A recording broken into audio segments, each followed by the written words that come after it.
Track storms to alert you first. This is KIMT Storm Team 3. Weather coverage you can count on.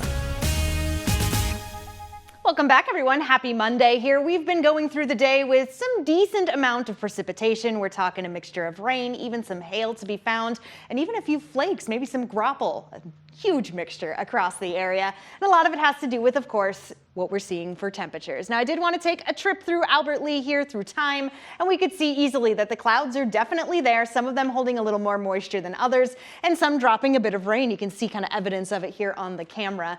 That is what we've been seeing in Albert Lea, but a little further to the north, we're seeing more of that blue color, famously known as snowfall. In Rochester, we've got a little bit of a mixture there. You can see some of the green mixing with the blue, and I've had reports of some maybe tiny hailstones or maybe even a little bit of snow, some rain.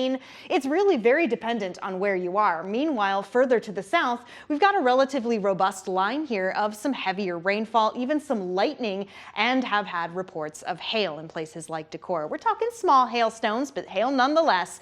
That is what we are seeing across the area. So zooming in and just taking a peek at, say, Rochester, I can see it on some of the cameras. We do have a little bit of that mixed precipitation coming through. Meanwhile, a little further on to the northwest near Mazeppa, we actually have some lightning. There's a mix in just a small area. Meanwhile, further to the south, we are drying out a bit over places across North Iowa. Meanwhile, we got a little line here of a few leftover sprinkles in Mason City, but most of the activity can be found kind of leaving New Hampton, Decorah, moving into Spring Grove now, as you see a lot of lightning there.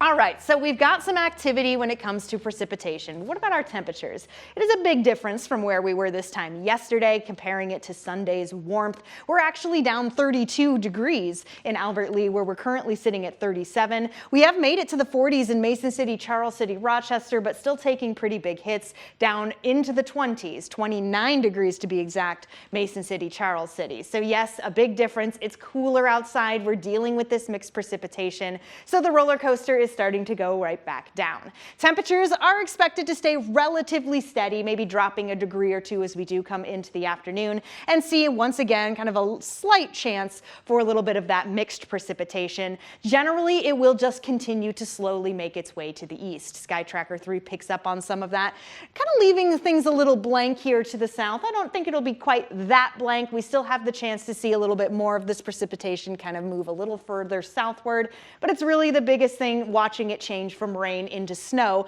And if it does, I think that mixture will generally stay in this forecast as we get into the evening, as temperatures generally flirt with that freezing point of 32. Now, as we come into late tonight, a lot of it continues to move out, and we get sunshine back in play for Tuesday. That will help warm us back into the 50s, where we stay pretty steady for Wednesday and even into Thursday. A few more clouds will join us, and there will be another chance for some precipitation. It's not necessarily a bad thing, though. We certainly need all of this precipitation. So the bigger the bars are on this, the happier I am. But we see it here on the 7-day forecast, where the weekend is always in view, that we'll be keeping with these more spring-like temperatures, and then we'll be springing forward as we get into Sunday. Something to keep in mind. Just keeping that spring trend going. Oh yes, it'll be a word you hear a lot this week. Thanks, Sarah.